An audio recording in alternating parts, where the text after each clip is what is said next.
5 seconds. Mr. Speaker, sir, at the outset, I thank the honorable members for the constructive suggestions they have made in the course of the debate. I shall now reply to some of the points raised by them. First of all, with reference to the small surplus on the revenue side, the leader of the opposition said that I had done this by decreasing the expenditure. I do not know whether there is any other method of balancing a budget.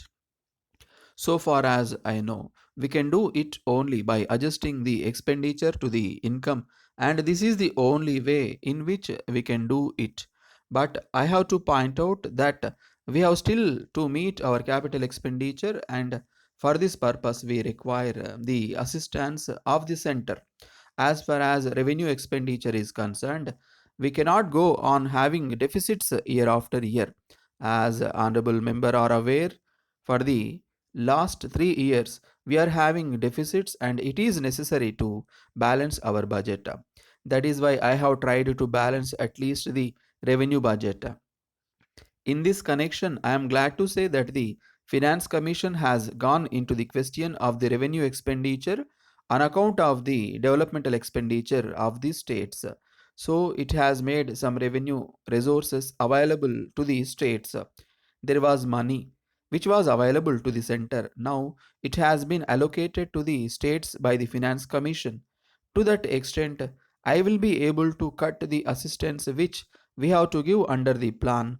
If this is done, we will gain to some extent by the recommendations of the Finance Commission. Then I come to the taxation measures which I have proposed in my budget speech. The first is with reference to court fees. It is really unfortunate that even those who are not members of the House say that the court fee should not have been increased.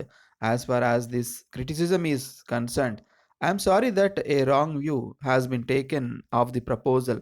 I am sure that the members who are lawyers will realize the anomalies which exist in the present Court Fees Act. We want to remove these anomalies, and in that way we will also be able to get some money. It is not as if we want to make the poor people suffer on account of this.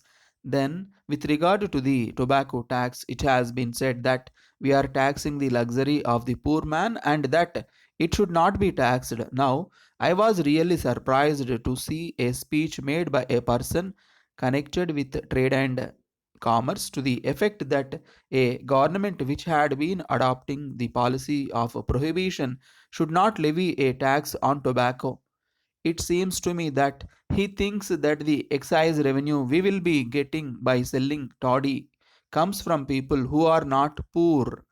I am not able to appreciate the stand taken by him. Apart from that, it is not as if we are going to tax BDs and raw tobacco. We do not want to do it. As a matter of fact, a costly staff is required for the purpose of controlling small petty shops. We want to tax only cigarettes and cigars, which are consumed by the rich. So, honorable members need not think that we are going to tax the poor. As a matter of fact, we had taken note of this long before the point was made on the floor of this house, and we are examining the question of taxing cigarettes. That is under examination, and as soon as it is over, we will be able to place the measure before this house even during this session, so that we may be able to get this income by taxing cigars and cigarettes also. So, in this respect, I am sure honorable members will be happy. Many points have been made by members with reference to their constituencies. It is not possible to deal with them here. At the same time, I may assure the House that we have instructed the various departments to take note of the points made by the honorable members and place them for final orders before us. If any points are made with reference to any matter which has been raised on the floor of the House, I am sure that whatever is possible will be done.